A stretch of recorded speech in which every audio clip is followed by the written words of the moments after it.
Right.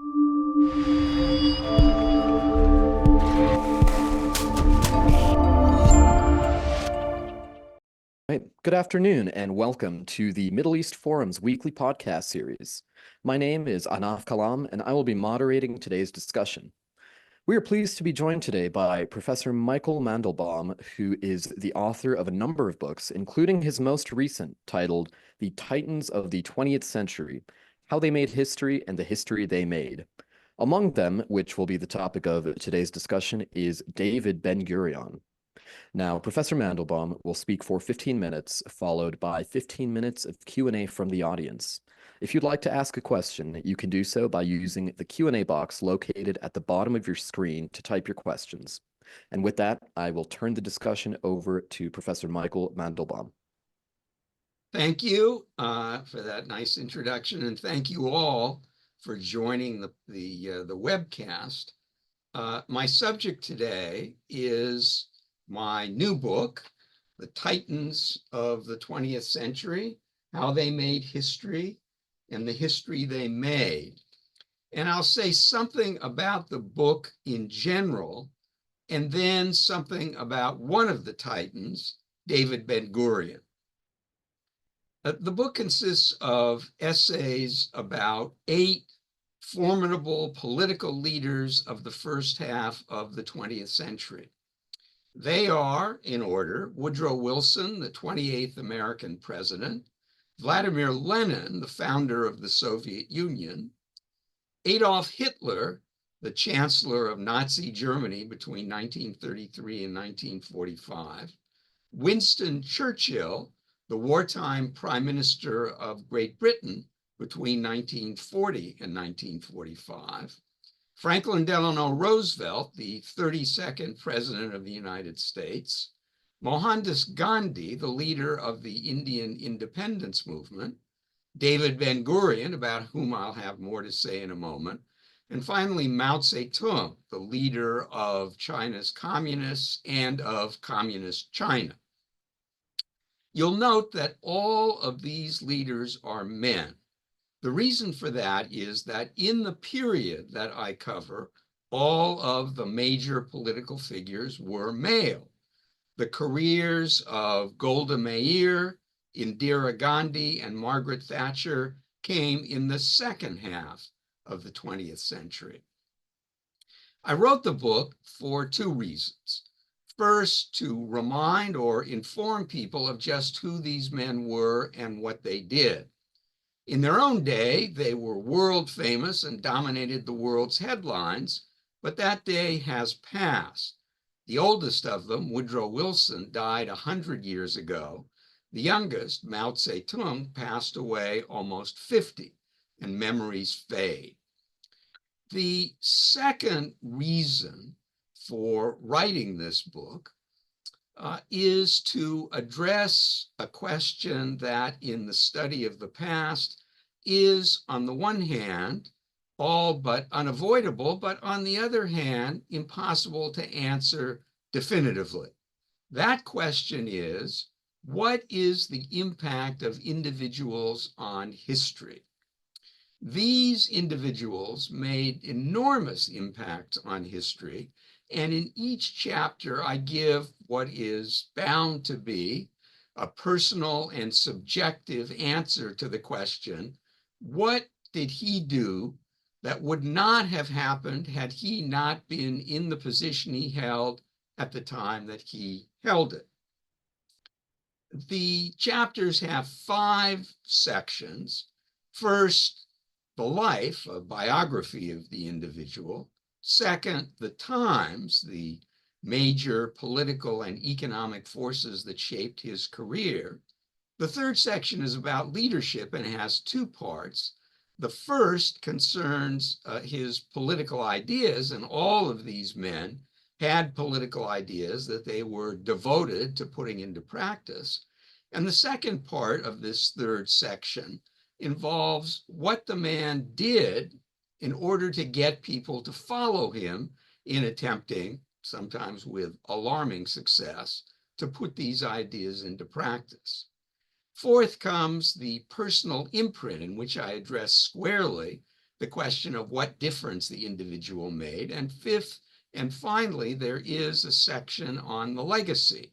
What of what the man did and accomplished lived on after him, and for how long? What do these 8 men have in common? Well, 2 things in particular are, I think, important. First, all of them lived in a period, the first half of the 20th century, when it was more possible than ever before or since for an individual to make a broad and deep impact on the history of his times. The reason for this is that this was the era of the 2 world wars, the Great Depression, and decolonization. Together, these great events acted as a kind of bulldozer, knocking down existing political and economic structures all over the world and providing the opportunity to put new and sometimes radically different ones in their place. This was an opportunity of which the 8 Titans took full advantage.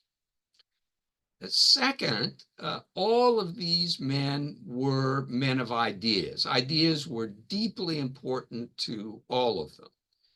All of them read a great deal, and almost all of them wrote a great deal. The collected works of Mohandas Gandhi, for example, fill 100 volumes, and David Ben-Gurion kept an extensive diary every day of his life for decades. The careers of Churchill, Roosevelt, Gandhi, and Ben-Gurion demonstrate that political ideas can make the world a better place. But the ideas of Lenin, Hitler, and Mao demonstrate that political ideas can make it a far worse place as well.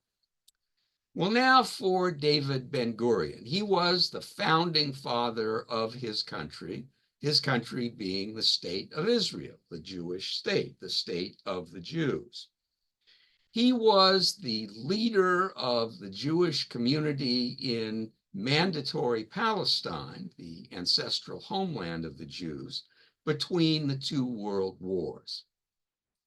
Ben-Gurion did not become a Titan because of his charisma. He was an unprepossessing figure. He was not a gifted speaker, and he didn't really have many friends. His status as a Titan and his position as the leader of the Jewish community in Palestine and later of independent Israel stems from his gift for anticipating the future. Earlier than almost anyone else in the Jewish community, he saw that as a result of the war, Britain would have to leave Palestine. That, he understood, would present the opportunity for proclaiming the long-sought Jewish state. But he also understood, before others, that the Jews would have to defend their state against the onslaught of their Arab neighbors. And that, he knew, would require building almost, although not quite from scratch, a Jewish army, something that had not really existed for almost 2 millennia. Excuse me. Ben-Gurion was the father of the Jewish army, the army of the state of Israel, the Israel Defense Forces, the IDF, which, of course, has kept Israel independent for the ensuing 76 years. That was one of Ben-Gurion's greatest accomplishments and contributions to history, but it was certainly not the only one. Ben-Gurion was also the commander-in-chief during Israel's War of Independence in 1948, and he made the decisions that enabled Israel to survive and prevail. And he did this with virtually no military experience of his own. What he knew about conducting a war, he had learned mainly, although not exclusively, from books. Second, Ben-Gurion decided that the Jews from the Arab countries who were forced to flee the persecution they experienced there in 1948 and afterwards should be admitted without question to Israel. This decision was not as obvious as it seems in retrospect. The leadership of the new Jewish state came exclusively from Eastern Europe. And the Jews of the Arab world, the Jews of Islam, as the great historian Bernard Lewis called them, were unfamiliar. Not only that, but the Jews coming from Arab countries were not particularly Zionist. But Ben-Gurion insisted that Israel had to welcome them with open arms, and even diverted some funds from the military in order to provide for their absorption. He knew that the state of Israel had to have as large a population as possible, but he believed also that Israel had to be a refuge for every Jew anywhere, no matter where he or she came from. A final accomplishment worth mentioning is that Ben-Gurion made Israel, had more responsibility than anyone else for making Israel a democracy. To this day, the only one in that part of the world, and the only one to have had an unblemished record after having been created out of imperial possessions after World War II. Well, today's Israel does not correspond to David Ben-Gurion's vision in every respect. He was a socialist. He believed in democratic socialism, and Israel today is not particularly socialist. His political party, known as the Mapai, or the Israeli Labor Party, dominated Israeli politics for the first 3 decades of Israel's existence, but now, for a variety of reasons, it has gone into eclipse. Moreover, Ben-Gurion was a great proponent of that unique Israeli institution, the kibbutz. He retired to a kibbutz in the Negev known as Sde Boker. And at the beginning, the kibbutz was a central institution in Israeli political, social, and economic life. But kibbutzim have all changed markedly since Ben-Gurion's day, and they do not have the central position that they had during his lifetime and that he wanted them to have. Still, despite these changes, Ben-Gurion's stupendous achievement remains. And I want, in conclusion, to summarize that achievement by reading the last 3 paragraphs of the chapter on Ben-Gurion from my new book. In his living room at Sde Boker, he had a portrait of Abraham Lincoln, one of the historical figures he most admired. The American president whose public career his most closely resembles, however, is the first one, George Washington. Both he and Ben-Gurion led their people in victorious wars of independence and presided over the establishment of a new state in the wake of that war. Both set their new countries, each of them, as it happens, built by immigrants, on a course of political liberty and economic success. Washington is known as the father of his country. Ben-Gurion deserves the same title for his. The United States honored Washington by giving his name to its capital city in one of its 50 states, as well as countless institutions of learning. In a part of the world with a very long history, whose prominent geographic figures had already had many names going back to biblical times, Ben-Gurion's name has had a less exalted destiny. Israel has attached it to a university not far from Sde Boker and to the country's major airport. To appreciate David Ben-Gurion's impact, however, a visitor to Israel arriving at that airport and driving from there into the country it serves would do well to follow the exhortation contained in the Latin inscription for Sir Christopher Wren, perhaps England's greatest architect, located in his most prominent creation, St. Paul's Cathedral in London. That reads, Si monumentum requiris circumspice. If you seek his monument, look around you. Thank you.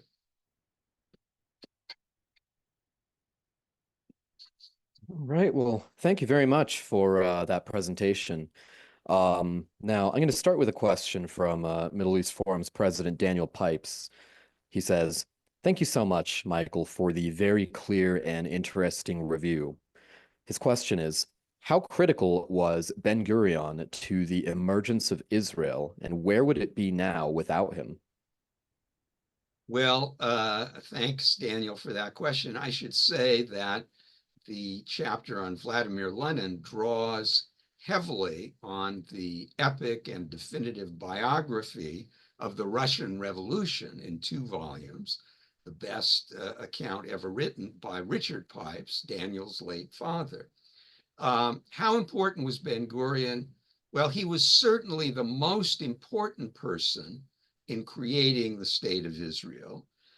It was he who pushed very hard for a declaration of independence in 1948 and persuaded his colleagues. And most important, as I said, it was Ben-Gurion who was responsible for the creation of the Israeli army, the Israeli Defense Forces, without which the newly proclaimed state of Israel would not have been able to survive. So I believe it is fair to say, or at least to make the subjective judgment, that without David Ben-Gurion's efforts, there would have been no Israel as we know it. All right, thank you. Now we have a question here from Harley Lipman, who asks, how would Ben-Gurion view Israel today? Well, that's a very good question. He would have been disappointed in some of the features of Israel that he did not favor. He was a socialist, and it was his rival, Vladimir Jabotinsky, who was a believer in free markets. And they disagreed on that point as well as on others. Ben-Gurion certainly would have been surprised at the role that religion and religious Jews, especially ultra-Orthodox Jews, play in the state today. It was he who was persuaded to grant ultra-Orthodox young men dispensation from serving in the army on the grounds that they should devote all of their time to study. But he did so in part nostalgically, in part because he thought it was a good idea to preserve that fragment of Jewish life, which, although he knew it well from his education in Poland, he was not part of. But he also permitted this dispensation because he assumed that this form of Judaism, which was not his form, would die out. As we know, the opposite has happened. Ultra-Orthodox Judaism has flourished. The birth rate of ultra-Orthodox Jewish families is very high. And so the descendants of the people that Ben-Gurion granted this special status in 1948 have grown and grown to become an ever larger fraction of a growing country. But having said all that, Ben-Gurion had one goal that governed his life, and that was a Jewish state. There is a biography of him written by Tom Segev, who has a rather mixed reputation as a historian because he is thought to be one of Israel's revisionist new historians, but it is a pretty good biography. And his title, I think, is appropriate because it puts its finger on the guiding force in Ben-Gurion's life. The title is A State at Any Cost. And the fact that there is a Jewish state thriving and flourishing, although still threatened, in 2024, more than 3/4 of a century after he did so much to found it, would, I think, be a source of great satisfaction to David Ben-Gurion.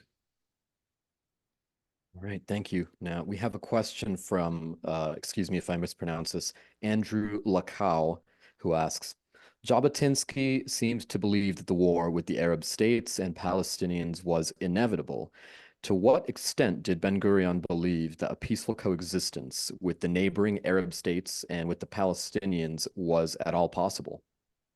When he first made Aliyah, when he first arrived in Israel in 1904, I believe it was, member of the second Aliyah, the second wave of immigration from Europe, he was a convinced socialist, and he believed, along with socialists, that Arab and Jewish interests cast in economic terms, which were the most important terms for socialists, were not in conflict. He believed, as many early Zionists did, that the local Arab population would benefit from the Jews reclaiming the land and beginning economic growth in Palestine, and therefore would welcome economic settlement.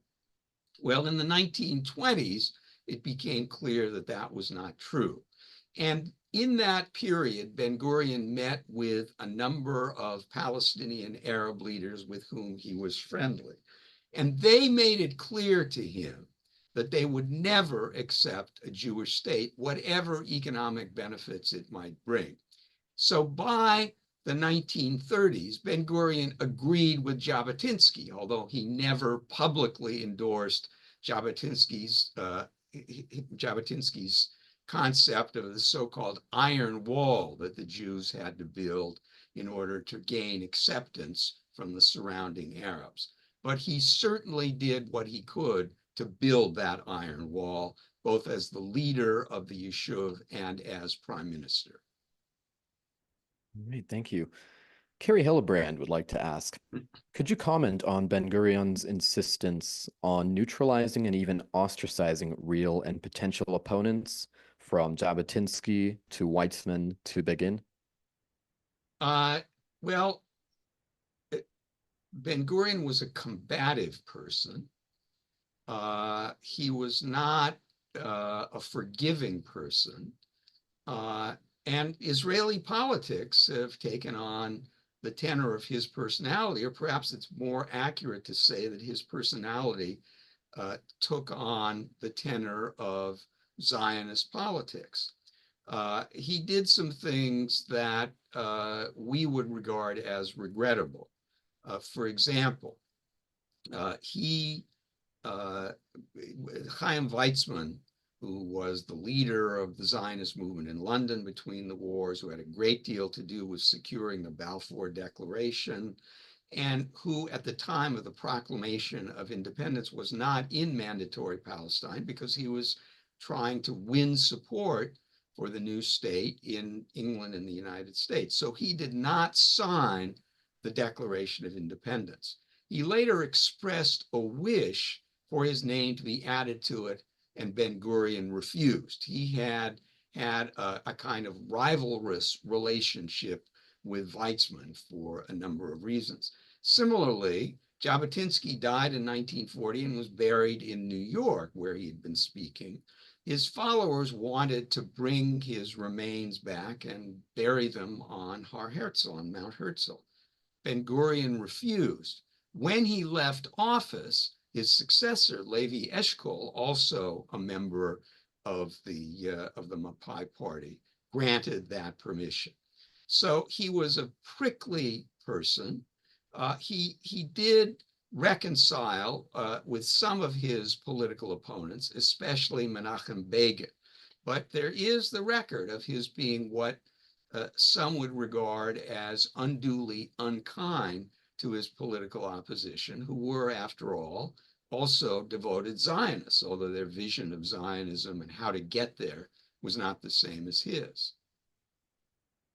All right, thank you. Ala Khan would like to ask, please comment on the Atlalena episode. The Altalena Altalena? Yes, sorry. episode. Well, the Altalena was a ship chartered by the Irgun, which was the revisionist organization resisting the British and working for independence. It was not part of Ben-Gurion's more mainstream movement, at least it was regarded as mainstream at the time. And the Altalena was a ship. Altalena was one of Jabotinsky's aliases, and it was chartered to bring in 1948 to the port of Haifa both Jewish immigrants and armaments that the Irgun was going to use. Ben-Gurion did not want it to be brought in because he didn't want the Irgun to become a separate militia. He was very concerned about that, and he also dissolved after the war what was in effect a militia under his control, the Palmach. He was concerned that a proper state had to have only one military force, and because the revisionists, then led by Menachem Begin, refused to have the ship turned back or to turn the armaments over to Ben-Gurion and his forces, he had it fired on, and 5 Jewish people did die. That was a controversial act at the time. It has been controversial ever since. It is certainly unpopular with the descendants of the Irgun and the revisionist movement, who now form the Likud party, which is the main party in Israel. But one reason that Ben-Gurion did it was that he was afraid of divided power among Jewish settlers and in the Jewish state in what became Israel. And in countries that became independent in the 20th century, independent militias have become commonplace. And of course, they're unhappily, tragically commonplace in the Middle East. There has never been an independent militia in Israel. All right, thank you very much. Now, we're approaching the close of the podcast here. I did want to give you a second to let our viewers and listeners know where they might be able to go if they would like to follow more of your work. Thank you. Yes, I write a monthly essay on foreign affairs for different publications. I have a distribution list, the members of which get it for free, so it's free to get them. If you would like to be on the distribution list, please send an email with your preferred email to the following email. The email address is American Foreign Policy, all one word, at jhu.edu. That's American Foreign Policy, all one word, at jhu.edu, and I will put you on the distribution list for my monthly essay. All right, very good. Well, thank you. I have put that email address for those of you watching live in the chat box here on Zoom. And if you are watching on the YouTube version in the future, I will be sure to link that in the video description as well. Now, unfortunately, we have come to the close of this week's podcast. I want to thank you again, Professor Mandelbaum, for taking the time to join us and giving us that very insightful presentation today. It's been a pleasure. Thank you, and thanks to all of those watching on Zoom. Yeah, it's my pleasure. Now, for those of you in the audience, please join us on Wednesday at 3 p.m. Eastern Time for our Israel Insider podcast with Ashley Perry. We thank you all again for joining us and for your participation, and I hope you all have a wonderful day. Thanks.